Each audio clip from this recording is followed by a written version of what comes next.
जय माता दी दोस्तों, आइए आज आपको लेके चलते हैं मात्र 2000 रुपये में वैष्णो देवी माता के दरबार में। इस वीडियो में आपको पूरी जानकारी मिलेगी। इसको देखने के बाद आपको कुछ भी बाकी नहीं रहेगा। सारी वीडियो की जानकारी ध्यान से देखिएगा अंत तक। सबसे पहले आपको जम्मू पहुंचना है या माता वैष्णो देवी कटरा पहुंचना है, इसलिए आप फ्लाइट से, बस से या ट्रेन से किसी भी माध्यम से पहुंच सकते हैं। लेकिन क्योंकि हमारी यात्रा मात्र 2000 रुपये में होने वाली है तो हम ट्रेन लेंगे। ट्रेन आप जम्मू तवी या श्री माता वैष्णो देवी कटरा तक ले सकते हैं। मैं तो सजेस्ट करूंगा श्री माता देवी कटरा तक ही आप डायरेक्ट ट्रेन लीजिए। लेकिन अगर आपको जम्मू तवी से मिलती है तो जम्मू तवी से आप बस पकड़कर माता वैष्णो देवी कटरा तक जा सकते हैं। इस बस का किराया मात्र 150 रुपये से लेके 195 रुपये तक है। 150 रुपये नॉन एसी, 195 रुपये एसी। लेकिन एक महत्वपूर्ण जानकारी आपको दे देता हूं कि महिलाओं के लिए सरकारी जम्मू कश्मीर की बसों में बिल्कुल मुफ्त है। यानी महिलाओं को कोई किराया देने की जरूरत नहीं है। तो आप बस पकड़कर माता वैष्णो देवी कटरा पहुंच सकते हैं। रास्ते में आप यात्री सिम कार्ड भी ले सकते हैं जो इजीली 200 रुपये में आपको मिल जाएगा। जैसे ही आप माता वैष्णो देवी कटरा में पहुंचते हैं तो आपको रहने की व्यवस्था करनी है। तो रहने की व्यवस्था के लिए मैं आपको सजेस्ट करूंगा कि आप श्री माता वैष्णो देवी श्राइन बोर्ड द्वारा चलाए जा रहे आशीर्वाद भवन या त्रिकुटा भवन, दोनों में से किसी एक में अपने लिए पहले से ही कमरा बुक कर लें। क्योंकि हमारी यात्रा सस्ती होने वाली है तो मैं आपको सजेस्ट करूंगा कि आप आशीर्वाद भवन, जो कि श्री माता वैष्णो देवी कटरा बस स्टैंड से मात्र 50 मीटर की दूरी पर स्थित है, वहां से आपको मात्र 1 मिनट में आप पीछे वहां पहुंच जाओगे। तो आपको वहां पर अपने लिए पहले से ही डोरमेट्री बुक करनी होगी। जब हम वहां गए थे तो हमने भी वहां डोरमेट्री बुक की थी। और क्या शानदार वॉशरूम थे, ये देख रहे हैं आप आशीर्वाद भवन। इतने शानदार क्लीन वॉशरूम थे और रहने की गजब व्यवस्था थी डोरमेट्री में। तो मात्र 150 रुपये में एक व्यक्ति आराम से वहां रह सकता है। ये डोरमेट्री के आप बेड यहाँ पर देख रहे हैं। डोरमेट्री लेने का एक फायदा ये भी है कि आपको वहां पर फ्री में क्लोक रूम मिल जाएगा। आप अपना सामान जितना भी आप लेके आए हैं वहां पर क्लोक रूम में रख सकते हैं। और एक बात याद रखिएगा कि ताला आप घर से जरूर लेकर आइएगा, तो उसके बाद ही आपको वहां पर रखने की व्यवस्था होगी। अब हम चलते हैं माता वैष्णो देवी के दरबार में। तो यात्रा शुरू करने के लिए आपके पास दो मार्ग हैं, एक नया मार्ग जो ताराकोट मार्ग है, एक पुराना मार्ग जो बाणगंगा मार्ग है। अगर आप शांतिप्रिय वातावरण चाहते हैं तो नए मार्ग से जाइए। 1 किलोमीटर लंबा जरूर है बट यहाँ घोड़ों की, खच्चर की कोई आवाजाही नहीं है, तो बिल्कुल आराम से आप पहुंच जाएंगे हंसते मुस्कुराते खिलखिलाते हुए। लेकिन अगर आप बाजार के शौकीन है तो पुराने रास्ते से जाइए। पुराने रास्ते के लिए आपको बाणगंगा जाना होगा। 150 रुपये में आपको ऑटो वहां तक छोड़ देगा। उसके बाद आपको मैं कुछ जरूरी टिप्स यात्रा के आखिर में दूंगा, तो यात्रा शुरू से लेकर आखिर तक जरूर बने रहिएगा। आखिर में आपको ऐसी महत्वपूर्ण टिप्स देने वाला हूं जो आपकी यात्रा के लिए जरूरी होने वाली है। यहाँ आप पैदल चल सकते हैं, घोड़े खच्चर से भी जा सकते हैं, पालकी से भी जा सकते हैं। और बच्चों के लिए यहाँ पर स्ट्रोलर भी चलते हैं जो मात्र 50 रुपये में आपको प्रीपेड बुकिंग काउंटर से लेने हैं। प्रीपेड बुकिंग काउंटर माता वैष्णो देवी श्राइन बोर्ड द्वारा चलाए जा रहे हैं। तो धीरे धीरे आपका पहला स्टॉप बाणगंगा है। बाणगंगा पहुंचने से पहले अगर आप बुकिंग काउंटर से कुछ भी बुक करवाते हैं तो बहुत सस्ते दाम पर घोड़ा 650 रुपये में अर्धकुंवारी तक, और अर्धकुंवारी से भवन तक भी 650 रुपये में आपको मिल जाएगा। अब हम बात करते हैं पहले स्टॉप बाणगंगा की। बाणगंगा वही स्थान है जहां पर माता ने हनुमान जी की प्यास बुझाने के लिए धरती में तीर मारकर हनुमान जी की प्यास बुझाई थी। तो आप यहाँ पर स्नान कर सकते हैं, पानी पी सकते हैं। बहुत ही उत्तम और प्रिय स्थल है। इसके बाद आपको चलना है सीधा माता वैष्णो देवी की यात्रा पर और आपको मिलेंगे चरण पादुका के दर्शन होंगे। चरण पादुका में आप मत्था जरूर टेकिए। यही वो स्थान है जहाँ पर माता ने पहली बार रुक कर भैरव जी को देखा था, इसलिए उनके चरणों के स्थान यहाँ पर पड़ गए थे। उसके बाद माता आगे चली थी। आगे आप जैसे जैसे चलेंगे तो आप पहुंच जाएंगे धीरे धीरे अर्धकुंवारी पर। अर्धकुंवारी में माता ने गर्भ जोन में 9 महीने तपस्या की थी, इसलिए ये गर्भ जैसी अवस्था के बाद उसके बाद माता बाहर निकली थी। तो ऐसा मान सकते हैं कि यहाँ से व्यक्ति अगर बाहर निकलेगा तो उसके सारे पाप धुल जाएंगे। तो मैं सजेस्ट करूंगा कि जाते ही आप सबसे पहले यहाँ गर्भ जोन का टोकन लगवा लीजिए। जब जैसे आप भवन से दर्शन करके वापस आएंगे तो आपका गर्भ जोन का भी नंबर पड़ जाएगा।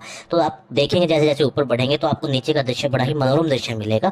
अब माता का नाम लेते हो आप धीरे धीरे ऊपर चलते जाइए, आपको थोड़ी दूर पे भवन के दृश्य होने लगेंगे। अब मैं आपको एक बात और बता दूं कि आपको बाणगंगा से अर्धकुंवारी तक 6 किलोमीटर के आसपास है, जहां पहुंचने आपको 3 घंटे लगेंगे। और अर्धकुंवारी से आगे भी 5.5 किलोमीटर है नए मार्ग से। नया मार्ग है हिमकोटी मार्ग, तो हिमकोटी मार्ग से भी 5.5 किलोमीटर। अब धीरे धीरे आप आगे बढ़ेंगे तो आपको भवन के दर्शन होने शुरू हो जाएंगे। भवन तक जाने के लिए आप बैटरी कार का सहारा भी ले सकते हैं, जिसकी टिकट मात्र 450 रुपये है। हिमकोटी मार्ग पर आपको एक हिमकोटी भोजनालय में मिलेगा जो माता वैष्णो देवी श्राइन बोर्ड द्वारा चलाया जा रहा है, जहाँ आपको साउथ इंडियन खाना भी बहुत ही सस्ते दाम पर मिल जाएगा। तो अब धीरे धीरे हम चलते हुए माता के भजनों को सुनते हुए, क्योंकि माता के भजनों के लिए स्पीकर व्यवस्था श्री माता वैष्णो देवी श्राइन बोर्ड ने जगह जगह पर की हुई है। बहुत ही दिव्य भजन बजते हैं और आपका ऐसा मन लग जाता है यात्रा करते हुए कि, और जैसे जैसे आपको माता के भवन के दर्शन होते हैं वैसे वैसे ही आपकी सारी थकान भी दूर होती है। यहाँ आप देखेंगे कि जयकारे लगाते हुए माता के सारे भक्तजन जय माता दी बोलते हुए आगे चलते हैं। अब धीरे धीरे आपको माता के भवन पर पहुंच जाएंगे। आप यहाँ पर पहुंचकर आपको सबसे पहले क्लोक रूम लेना है। क्लोक रूम में आपको सारा सामान रखना है। मोबाइल हालांकि अलग काउंटर पर जमा होता है, पर उसके लिए आपको 50 रुपये देने होंगे। लेकिन अगर आप ये 50 रुपये भी बचाना चाहते हैं तो आप क्लोक रूम में ही वो सामान के साथ अपना मोबाइल भी जमा करवा सकते हैं। एक बात मैं आपको और बता दूं, आपको सामान कम से कम लेकर चलना है। अर्धकुंवारी से अगर आपके पास सामान ज्यादा है तो आप 16 नंबर की दुकान पर, जो अर्धकुंवारी पर है, वहां सामान जमा करवा के मात्र 100 रुपये में आगे बढ़ सकते हैं। तो सामान आपको हल्के से हल्का लेके जाना है माता वैष्णो देवी की यात्रा पर। अब आपने प्यारे से माता के दर्शन कर लिए हैं। माता के दर्शन करने के बाद आप अपना सामान दोबारा से लेकर आपको भैरव बाबा के दर्शन के लिए निकलना है। अब भैरव बाबा के दर्शन के लिए आपको पहले से बता दूं, माता वैष्णो देवी श्राइन बोर्ड द्वारा रोपवे की व्यवस्था की गई है। और ये रोपवे मात्र 100 रुपये में आपको लाना और ले जाना दोनों करता है। यानी कि आप इस रोपवे से भैरव तक जा भी सकते हैं और भैरव से वापस आ भी सकते हैं 100 रुपये के टिकट में। मैं सजेस्ट करूंगा आप इसकी टिकट पहले से ही श्री माता वैष्णो देवी श्राइन बोर्ड की वेबसाइट से बुक कर सकते हैं। श्री माता वैष्णो देवी श्राइन बोर्ड की वेबसाइट का लिंक मैं आपको डिस्क्रिप्शन बॉक्स में दे दूंगा। तो आपको इस रोपवे से धीरे धीरे भैरव बाबा पर जाना है और भैरव बाबा के दर्शन करने हैं। भैरव बाबा के दर्शन करते समय लंगूरों का और बंदरों से अपने आप को जरूर बचा के रखना है। किसी के पास चश्मा है तो बचा के रखना है। हालांकि बंदर जो है वृंदावन जितने खतरनाक नहीं है, बट फिर भी आपको अपनी प्रिकॉशन जरूर रखनी है, अपने आप को जरूर बचा के रखना है। अब जैसे आप भैरव बाबा के दर्शन कर लेंगे, उसके बाद आपको नीचे उतरना है। नीचे उतरने के दो रास्ते हैं। वहां से एक शॉर्टकट रास्ता भी आप ले सकते हैं। अगर आप ज्यादा थक गए हैं तो वहीं से घोड़े इत्यादि को लेकर नए दूसरे रास्ते से आप नीचे कटरा तक आ सकते हैं। बट अगर आप नहीं थके, आप वापस आना चाहते हैं, दूसरे रास्ते से ही वापस आ सकते हैं। अब आपको खाने की बात बता देता हूँ मैं। आप कटरा जैसे ही पहुंचेंगे तो आपको एक ऐसा भोजनालय बताऊंगा, सिद्धिदात्री भोजनालय, जो निहारिका कॉम्प्लेक्स के अंदर है। Niharika complex Katra bus stand के पीछे ही बना हुआ है, जो माता वैष्णो देवी श्राइन बोर्ड द्वारा चलाया जा रहा है। इस सिद्धिदात्री भोजनालय में बफे सिस्टम है, जहाँ का खाना खाकर आपका मन आनंदित हो उठेगा। आप वाह वाह कर उठेंगे, इतने ज्यादा व्यंजन है यहाँ पर। Breakfast, lunch, dinner, evening snacks सभी व्यवस्थाएं हैं।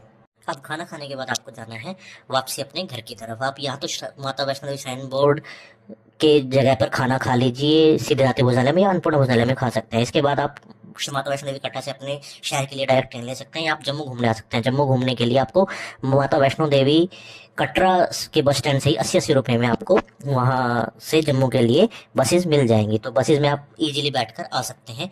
वापसी का किराया सस्ता है, जाने का किराया थोड़ा महंगा है बसेस का। वापसी आकर जम्मू में आप रघुनाथ मंदिर में जरूर जाइएगा, जहाँ आपको मात्र 20 रुपये में क्लोक रूम की व्यवस्था मिल जाएगी। और वहाँ पर भगवान विष्णु जी ठाकुर जी शालिग्राम रूप में विराजमान है। लगभग 12.5 लाख ठाकुर जी शालिग्राम रूप में वहां विराजमान है। यहाँ का वातावरण बड़ा ही भक्तिमय और आनंदित होता है। तो यहाँ आप दर्शन जरूर कीजिएगा। यहाँ आपको दर्शन करने के उपरांत भगवान श्री राम की अनुकंपा मिलती है। तो यहाँ दर्शन करने के बाद आपको रघुनाथ बाजार भी जरूर जाना है। रघुनाथ बाजार में शॉप नंबर 37, शॉप नंबर 37 में आपको चुन्नी लाल लाला अमरनाथ की दुकान से अखरोट जरूर लेने हैं, क्योंकि अखरोट जम्मू कश्मीर की लोकल फसल है वहाँ की। तो आपको सस्ते दाम पर बढ़िया अखरोट जो केवल हाथ से टूट जाते हैं वो मिल जाते हैं। और ये स्पॉन्सरिंग नहीं है, मैंने उनसे किसी प्रकार का कोई पैसा नहीं लिया है, क्योंकि हम हमेशा जब भी जाते हैं तो वहीं से अखरोट लेकर आते हैं, इसलिए आपको मैं बता रहा हूँ। अब जैसे कि मैंने आपको बताया था कि जम्मू कश्मीर में जम्मू तवी को जम्मू तवी क्यों कहते हैं, क्योंकि ये तवी नदी के किनारे बसा हुआ है, इसलिए इसको जम्मू तवी बोला जाता है। अब जैसे कि मैंने आखिर में आपको सीक्रेट टिप्स के बारे में देने के लिए बताया, तो सीक्रेट टिप्स आपको बताता हूँ कि आप माता वैष्णो देवी जब भी चढ़ाई करें तो कभी भी खाना खाने के तुरंत बाद मत करें। खाना खाने के कम से कम 1.5 से 2 घंटे के बाद ही करें। अपना पेट हल्का रखें, हल्का फुल्का खाना खाते रहें। कभी भी हैवी डाइट रास्ते में भी ना लें, ज़्यादा से ज़्यादा लिक्विड डाइट लें। और जैसे आप चढ़ाई शुरू करते हैं, चढ़ाई शुरू करने से पहले बाणगंगा से लाठी जरूर ले लें। 20 रुपये में आपको लाठी मिल जाएगी।